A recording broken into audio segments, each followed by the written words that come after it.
Assalamualaikum warahmatullahi wabarakatuh. Ingkang kula mulyakaken Gus Mukhlason, ingkang kula hormati para bapak, para ibu. Begini Gus, insyaallah dua pertanyaan. Istilahnya babakan tauhid ini memang rumit, sulit, dan betul-betul perlu akal yang sehat.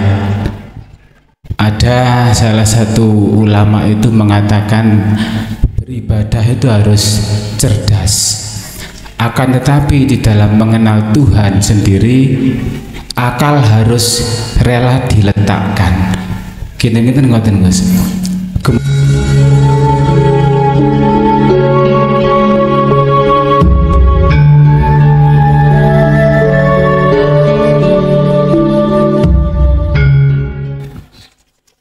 Assalamualaikum warahmatullahi wabarakatuh. Dan ngriki wonten kalih pertanyaan sing badhe kula tanyakaken dhateng Gus, ngapunten saderenge. Pertama, masalah toharoh zohiriyah niki sampun dipun lampahi setiap wekdal, tapi toharoh masalah batiniyah niki nyuwun dipun jelasaken. Ingkang kaping kalih, yang dimaksud musyahadah itu apa, dan juga musyahadah itu ada berapa? Terima kasih. Fi qulubihim maradun fazadahumullahu marada. Di dalam hati kita Bapak Ibu, sebagai hukum sunatullah, setiap diri manusia hatinya itu penuh penyakit. Bahasa Quran ada yang memakai al-awrath, ada yang menggunakan kalimat at-tauhid. Ini intinya adalah perkara yang mengotori, yang menajiskan hati. Bagaimana caranya kita untuk mensucikan kotoran-kotoran dalam hati kita? Allah sudah mengatakan fi qulubihim, di dalam hati banyak manusia iku maradun. Maradun dalam bahasa iki dikatakan penyakit. Penyakit itu bisa perkara yang najis. Penyakit itu ketika saat tidak dioperasi, najis itu ketika tidak lekas sampai sucikan, maka fazadahum marado. Penyakit tambah besar, najisnya tambah besar. Terus bagaimana caranya kita mengoperasi penyakit? Ya Pak, kalau penyakitnya jasad, dibawa ke undaan, dibawa ke rumah sakit sana, Samsul Anwar, Khairul Anwar, ya mohon maaf, Khairul Anwar. Lara apa? Kutil, gampang. Lara apa? Kanker, dioperasi, ada dokter spesialnya masing-masing. Sakit apa? Katarak, dioperasi katarak. Ini kalau jasad gampang Pak. Kalau ruhania, siapa sing ngobati iki? Ono ada dokter spesial. Hanya dokter spesial itulah yang bisa menyembuhkan atau yang membersihkan. Kalau boleh aku langsung ngomong, itulah Allah Subhanahu. Cekak sirik khofiyo pun delok makhluk jenengan. Nek sampai delok makhluk nuduh nang makhluk si A si B si C. Kok isi onok sirik khofi niku bahaya. Langsung naik sing dadi dokter nambani jenengan iku Allah. Walaupun koyoke jenengan sing melakukan proses pembersihan kotoran hati koyoke sampean, tapi jenengan melakukan itu nek gak dilakono Allah saged mlaku dhewe, saged melakukan sendiri gak bisa. Makanya langsung mawon Allah. Siapa gurumu? Allah. Siapa mursidmu? Allah. Langsung ngono ae. Ndi dalile? Inni wajjahtu wajhiya lilladzi fatara samawati wal. Ada lagi dalile di dalam surah Al-Baqarah ayat 115. Fa aina ma tuwallu fa thamma wajhullah. Udah Pak, banyak Quran itu yang mengatakan, menjelaskan tentang selain Allah itu tidak bisa manfaati, tidak bisa datang no mudorot. Yang bisa mendatangkan mudorot dan manfaat itu hanyalah Allah. Cuman ono proses, gak langsung Allah. Lah ngeten nggih. Pertama, ilmu. Ilmu dari siapa? Guru-guru sampean kali kula guru akhirat. Yaiku guru akhirat, iku guru yang mendidik ruhaniyah kita hanya ilmu tauhid, dinul haq, tidak membahas bagaimana carane sampean ben sugih, sing durung rabi ben cepet, sing diutang ben cepet nyorutang. Enggak gitu guru akhirat iku. Guru akhirat iku hanya mendidik ruhaniyahmu bagaimana yakfur bit-taghut wa yu'min billah wa qala aidan ani budullaha wajtanibut taghut. Ini lho Pak, nabi dan rasul diutus hanya menyampaikan ini. Ani budullaha, mengajak supaya hati sampai iku condong mung datang Allah, wajtanibut taghut, dan ngedoi perkara-perkara selain Allah, dalam konteks ruhaniyah bukan jasmaniyah. Apa mesti gua serban ini? Gak. Apa mesti guru iku mau ngagem pondok? Gak seharusnya, gak selamanya. Bisa jadi kekasih Allah itu wau yang kusebut sebagai guru akhirat, dia menjadi petani, pedagang, dan orang-orang yang kita anggap gak punya status. Bisa jadi Rasulullah pernah bersabda, jikalau ilmu itu adanya ada di negeri Cina, harus kau ke sana.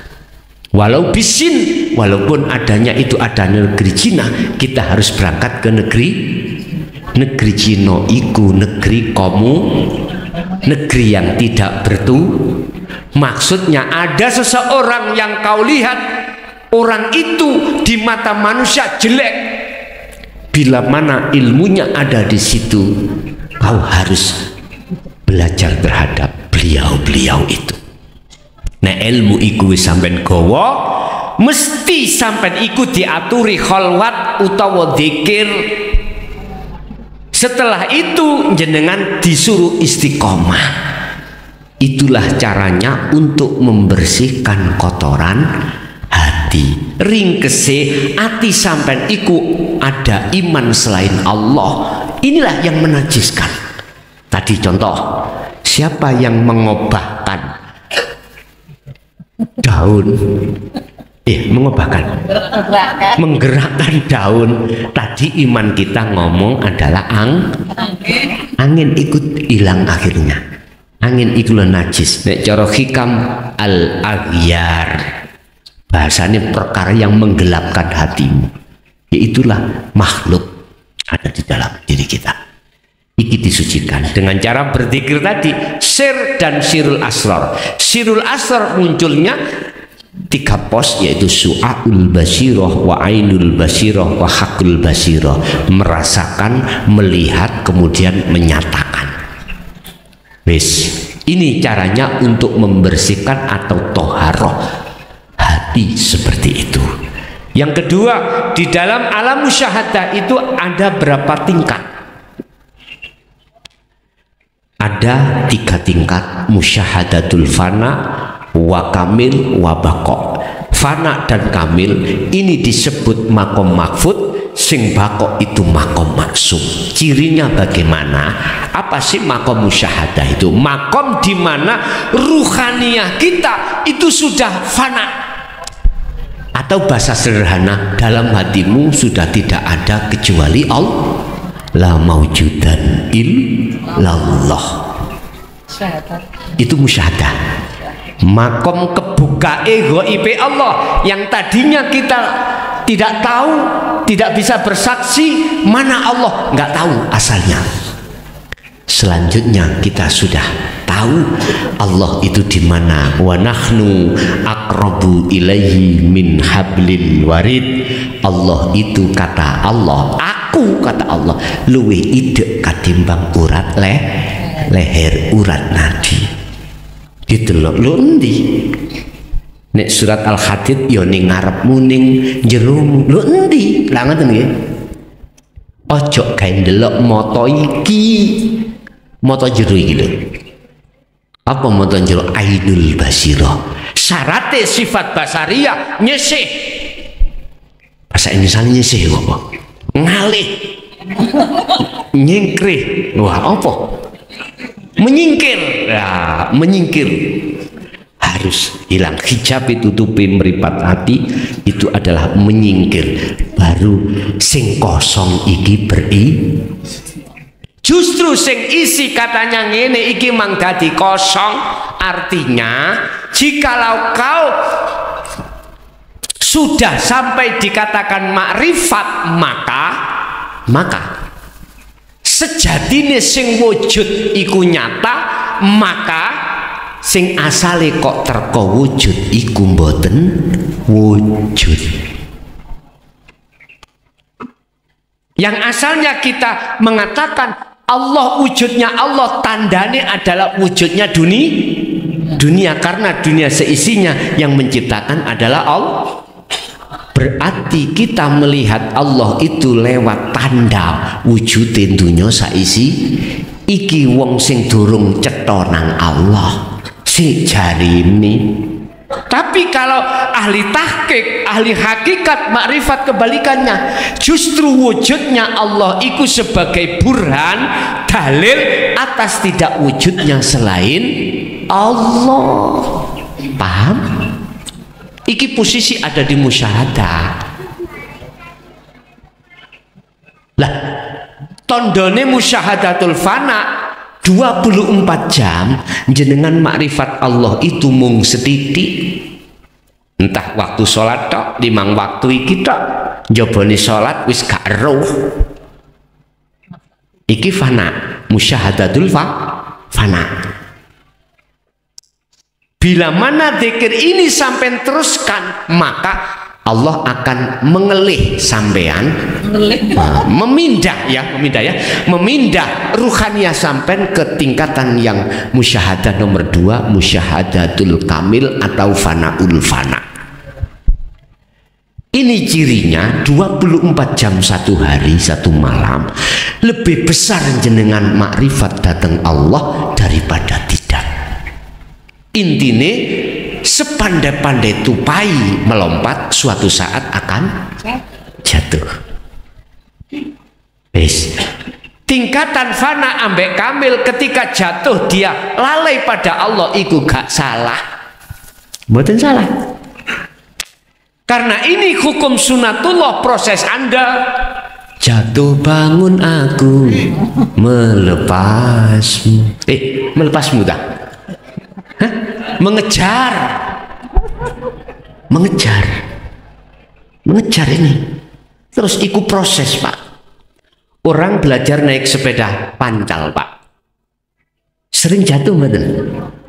Sering jatuh. Tapi kalau jenengan iki nggak takut akan jatuh, wala tayasu fi raihillah, kata Allah, jangan pernah kau berputus asa dalam rangka menyongsong rahmatku, rahmat makrifat di dalam makom musyahadah itu loh ya. Mustah aboto ya apa lakonono. Bengi enak-enak turu, banyak orang turu angler, jenengan tangi, sholat jenengan tangi, zikir kabeh podo turu ngorok enak, jenengan boten. Lho, rapopo? Tidak apa-apa, lakukan semuanya itu. Memang berat, tetapi bila mana ini sering kau lakukan bahkan istiqomah, jenengan nantilah seakan-akan ono sing gugah dewi. Estu sing wis biasae jam 1 iku sampean kaya ono sing tangiyo Sri Bali ya Sri. Ojo suwi-suwi olehmu minggat ndang Bali ya Sri. Makanya judulnya lagune Sri minggat. Bangun, akhirnya jenengan sholat tahajud, sholat sunnah, zikir dan lain sebagainya. Wis. Ketika di dalam musyahadah golongan ada musyahadatul baqa, artinya 24 jam sedetik pun tidak akan pernah lalai pada Allah, sekalipun jasadnya itu berbicara seperti Rasulullah. Para kekasih-kekasih Allah yang lainnya itu, walaupun jasmani bersosialisasi dengan urusan duniawiyah, ruhaniyah sampai ini nggak bisa putus, Pak. Nggak bisa putus zikir nang Allah. Zikir yang apa? Apa yang diucap bukan zikir yang mana? Zikir yang merasa mengimani bahwasanya semua itu karena Allah. Wis tah ayem ati sampeyan nek wis lungguh ning kene. Yakin damai. Ya ayyatuhan nafsul mutmainnah irji'i ila rabbiki radiyatan. Nah, nafsu nafsiyah kapan-kapan nek ketemu maneh. Sebab sak jerone awak sampai di samping ono sifat basariyah, nomor loro ono sifat basiro. Di dalam sifat basiro ono dulur sampean loro sing ganteng-ganteng lan ayu-ayu, cuman awake kuru-kuru gak mentolong wasi turu tok apa lawamah dan mut. Kecuali mereka yang sudah ngaji hikam terus mengamalkan hikami jadi lemu-lemu ayu gedot-gedot, akhirnya nafsu lurus sing nafsiyah amaroh arepe jelumprung noroh, nafsu luri ngadeg ngewani wani. Makanya dua sifat basariyah dan basiroh setiap saat dan waktu itu gelut. Ono sing ngajak taat nang Allah, ono sing ngajak maksiat dateng. Ada yang mengajak selalu ingat pada Allah, basiroh iki sing basariyah ngejak lali nang Gusti. Berhubung sing basiroh iki kuru-kuru gak tau mangan yang jene ya. Wis gak tau mangan, jadi disentak ambek basariyah. Wis ngejer-ngejer. Akhirnya jenengan lali terus, sholat yo lali nang Allah, apa maneh jabone sholat yo lah. Akhirnya penggaweane ngamuk. Karakter kita itu muring-muring. Wis. Yang bakok itu dimasukkan Allah makom maksum, makom sing krekso. Artinya jenengan kalih kula niki ning ati iku gak tau putus zikir nang Allah. Sebab apa? Sampai istiqomah terus menerus oleh zikir. Yes, ada lagi.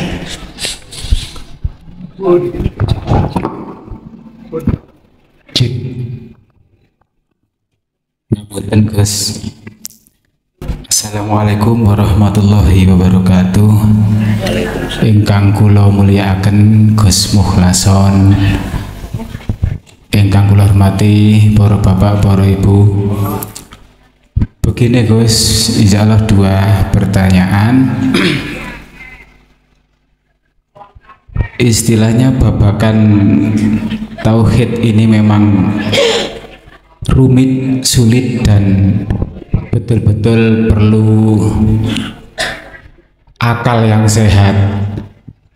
Ada salah satu ulama itu mengatakan beribadah itu harus cerdas. Akan tetapi di dalam mengenal Tuhan sendiri, akal harus rela diletakkan. Gini-gini ngoten Gus. Kemudian pertanyaan saya, hubungannya dengan man arafa nafsahu faqad arafa rabbahu. Sapa wonge sing ngenal jati dirine moko ngenal pangerane. Seperti itu Gus nggih. Di sini banyak orang kalau ditanya awakmu kenal awakmu, kenal dirimu, ya roh aku, ya roh sifatku seperti ini. Kan bukan itu Gus nggih. Lah salah satunya di ilmu Jawa juga ada istilah di dalam diri kita ini ada 4 hal, termasuk angin 4 itu, termasuk nafsu 4, dan banyak hal lagi yang ada dalam diri kita ini. Yang saya tanyakan babakan roh, apakah bedanya apa Gus? Roh, jiwa, sukma. Ini mungkin sedikit demi sedikit seandainya kita telah mengenal ini, lambat laun juga akan kenal diri ini, diri sejati kita sebenarnya. Padahal tadi sudah dijelaskan sangat gamblang oleh Gus. Kalau melihat kucing, kalau melihat siapapun jangan melihat makhluknya. Ini memang sangat rumit, sangat-sangat rumit kalau tidak betul-betul kita berlatih terus-menerus. Itu yang pertama tadi, roh, jiwa, dan sukma. Yang kedua Gus, hubungannya dengan musyahadah. Oh enggak, 3 yang kedua Bang. Pertama mang masalah apakah harus ditanggalkan akal. Oh enggak, enggak. Oh enggak, yang ketiga berarti enggak. Hubungannya dengan musyahadah. Urutannya kalau tidak salah muhadoroh, mukasyafah, musyahadah. Tadi sudah diterangkan macamnya apa jenisnya tadi. Ini menurut pikiran saya memang dicontohkan Rasulullah. Yang dilakukan dulu itu adalah syahadat dulu baru sholat. Syahadat mungkin berhubungan dengan musyahadah tadi, sehingga ini saya punya pikiran, oh inilah Mi'raj. Kira-kira ngoten Gus nggih. Sehingga setelah Mi'raj kemudian melakukan hasil Mi'raj tadi itu bertemu dengan Allah, kemudian bisa betul-betul sholat. Nah, apakah kita yang umat Nabi Muhammad ini, yang bukan Nabi ini, mudah-mudahan kita bisa melakukan ilmu ini sehingga sampai mencapai musyahadah tadi. Kalau kita sudah bisa musyahadah, kalau kita sudah disebut sudah musyahadah, pertanyaan saya, apakah ini juga identik dengan Mi'raj? Mohon Gus. Nggih. Pun nggih. Matur nuwun. Tafakkaru fi khalqillah wala tafakkaru fi dzatillah. Pikiran perkara-perkara sing didadekno Gusti Allah. Apa hikmahnya dibalik ini semuanya atas ciptaan Allah? Akal kongon mikir, nggone ning akal. Kita diciptakan Allah digawani akal, dikongkon mikir terhadap apapun ciptaan Allah, bagaimana sekiranya itu bermanfaat. Wis. Tapi wala tafakkaru fi dzatihi atau fi dzatillah. Ojo kok pikir urusan dati Gusti. Nek kok pikir ambek sukmo utawa akal gak iso. Memang bener. Nek wis keranahnya ke zat dengan iman, dengan hati, jangan dengan akal. Sama tadi sampai tak omong, apa yang ku sampaikan terkait masalah iman, bahwasanya yang menggerakkan daun itu adalah Allah, bukan angin. Nek akal sampai gawe nompo gak tutup. Gak tutuk kalau sing ngobahno Allah, sebab akal iki mang hanya dipergunakan menerima perkara sing masuk akal. Ngomong kok gak ono angin yo gak iso obah, berarti obahe godhong yang ngobahkan wis mentok. Akal iku di situ. Harus dengan cara iman, dengan hati. Kalau dengan hati, iman itu akan muncul su'aul basirah, pancaran iman terhadap hanya pada Allah. Kalau ini nanti dikembangkan, maka Allah akan menurunkan nur ma'rifatnya untuk menerangi atau menghilangkan kegelapan hati, akhirnya hati ini. Lah nur makrifat itu akan muncul dan didatangkan hanya pada hamba yang dikehendaki. Surat An-Nur ayat 35. Nurun ala nurin yahdillahi linurihi mayyasha. Hanya diberikan hamba yang dikehendaki. Nurun ala nurin, di atas cahaya itu ada cahaya. Maksudnya di dalam nurullah itu ada nur makrifat. Ketika Anda zikir sirul asr di tahapan su'aul basirah, disitulah Allah akan mendatangkan nur makrifatnya di dalam seseorang, hati seseorang itu, untuk mengusir al-aghyar, gelapi hati sangka dene perkara-perkara iman selain Gusti. Istilah warid dalam hikam, bisikan dari Allah. Itu sing kula maksud, hanya diberikan terhadap hamba yang selalu berzikir. Warid itu, Bapak Ibu, jadi harus ditanggalkan memang akal. Nerimanya kita tentang masalah ruh, tentang masalah pengenalan terhadap Dzatullah, itu harus dengan iman. Konteksnya itu ilmunya di dinul haq, di ilmu syariat itu mboten wonten, hanya ada pengenalan la ilaha illallah, itu aja. Wis pertama. Terus yang kedua, perbedaan antara tiga hal: nafsu, jiwa, sukma, jiwa dan ruh.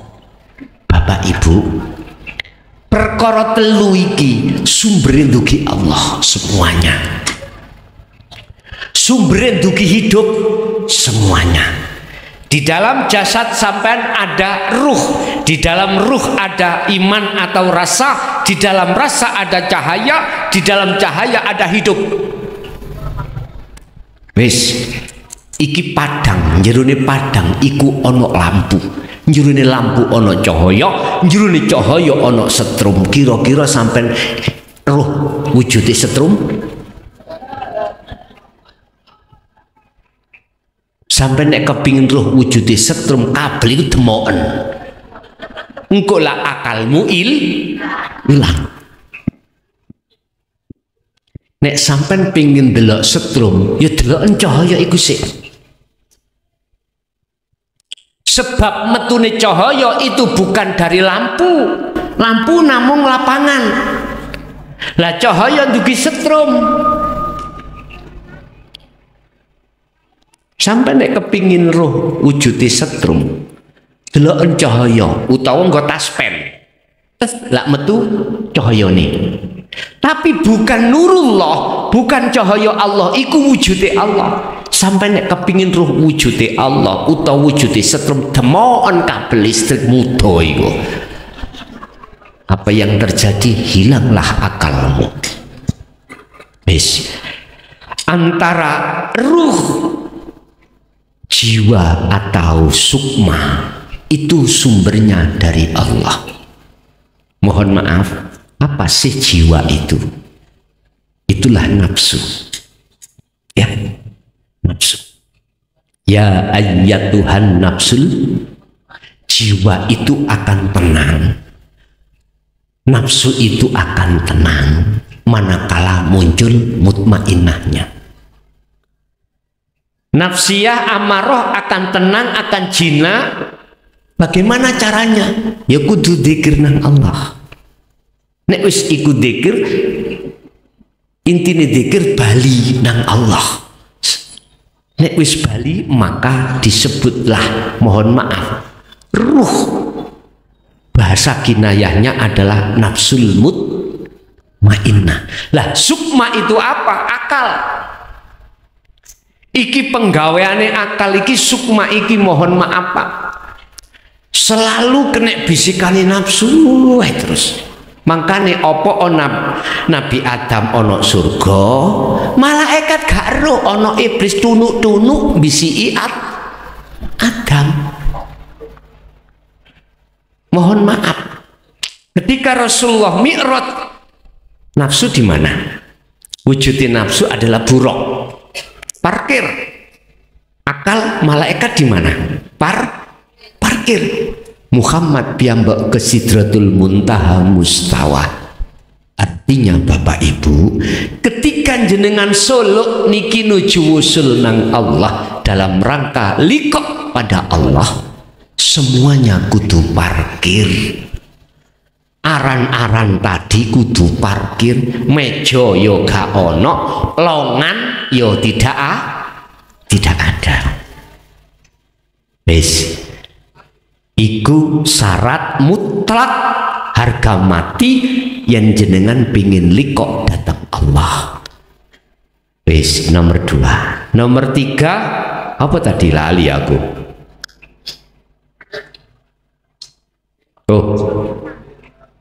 Man arafa nafsah faqad anfa'ah.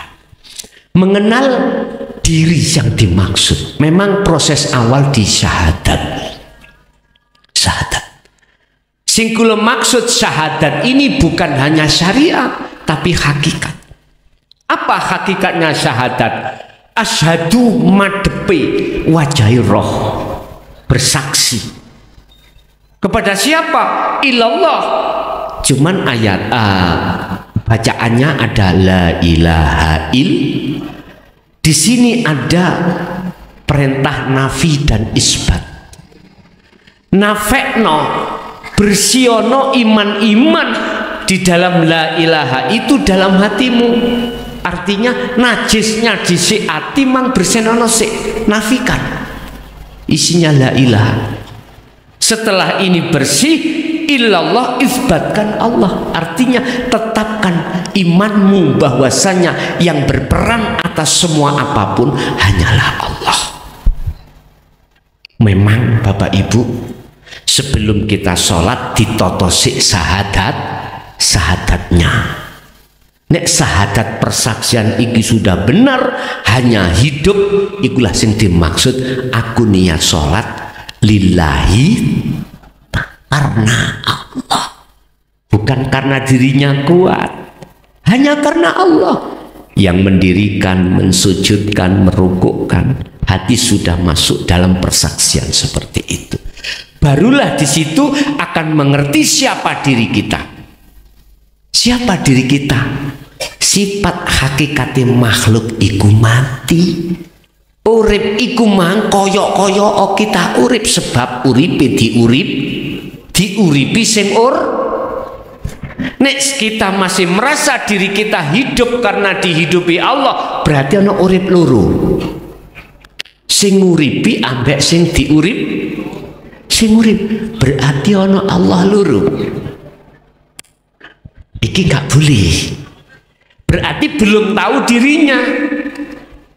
Dirinya hakikatnya adalah al-maut. Makhluk itu sifat hakikate, wajib hakikate makhluk iku pertama mati. Nek umpama dibuka pertama sifat nafsiyah, wujud kita mbako iku ya 20. Pertama sifat nafsiyah. Sifat nafsiyah kita wajibnya itu makhluk adalah Adam. Lawan katane wujud. Lawan katane wujud iku tidak berarti kita makhluk iku hakikate ora wujud. Kita merasa wujud sebabnya diwujudna sing maha. Lah ngoten nggih? Yang wujud. Nek sampean kali kula masih merasa wujud, merasa ada, merasa urip, sebab diwujudke lan diuripi, sampak hulek-hulek cukul gak iso ketemu Gusti. Itu wis harga mati, iki rumus pun. Selamanya kita tidak tahu man arafa nafsah, sehingga kita tidak mengerti urip ning awak dhewe iku uripe Allah. Kita nggak akan tahu. Mesti kita ngomong aku urip sebab diuripi Allah. Gitu. Iki cara wong durung kenal Allah.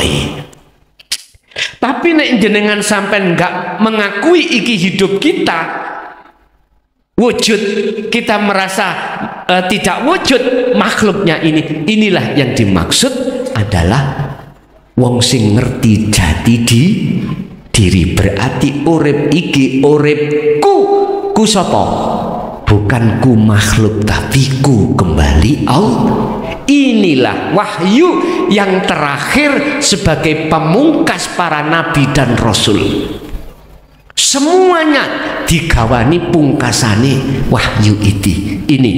Sebab semua rasul nek nggak mau beto ayat iki, wahyu iki gak didadekno Allah Rasul. Surat Al-Anbiya buka ayat 25. Wa ma arsalna min qablika mir rasulin illa nuhi ilaihi annahu la ilaha illa ana fa'budun. Wis gak la ilaha illallah, anta yoga huwa yoga ana. Artinya gini, Muhammad, aku gak tahu, gak pernah ngutus seorang rasul sebelummu, bahkan dirimu, kecuali harus mau membawa dan menjelaskan tentang kedudukan wahyu yang terakhir. Apa isinya wahyu yang terakhir? Puncaknya wahyu, la ilaha illa ana. Terangno Muhammad maksud daripada tidak ada Tuhan kecuali aku. Berarti di dalam tauhid ada istilah tahalli dan tajalli. Itulah tajalli. Menetapkan dalam hidup dirimu itu adalah akunya Allah. Tapi tolong gak usah diomong nang jopo nggih. Engko nang jopo aku iki Allah. Waduh. Buka surat Al-Anbiya ayat 29. Siapa yang belum duduk di tajalli kok ngomong anak Allah, syirik hukumi. Surat apa? Al-Anbiya ayat 29. Tapi surat Al-Anbiya ayat 25 justru Rasulullah diperintahkan Allah untuk mengajarkan maksud daripada la ilaha illa ana. Ini Pak Bu, ini sing den maksud proses ningone tauhid, taholli kita, terus tahalli, terus tajal. Asalnya kita ngaku-ngaku aku makhluk sing ngaji, aku makhluk sing sholat, aku makhluk sing agawi. Iki taholli, iki berarti kebulet sirik. Mancek dukure tahalli, proses membersihkan akune hamba lewat zikir dan seterusnya. Nah iki wis dilakoni, ini sudah dilakukan, akhirnya tajalli menetapkan kabeh iku akune Allah. Wis nek kaya ngene meneng wis diam. Antun mempertahankan sampai akhir hayat. Itulah Rasulullah. Al-Hijr ayat 99. Rasulullah ngecok italine Allah kaya ngene iki sampai sedo, sampai wafat. Sampai kudu ngene sak mampu jenengan.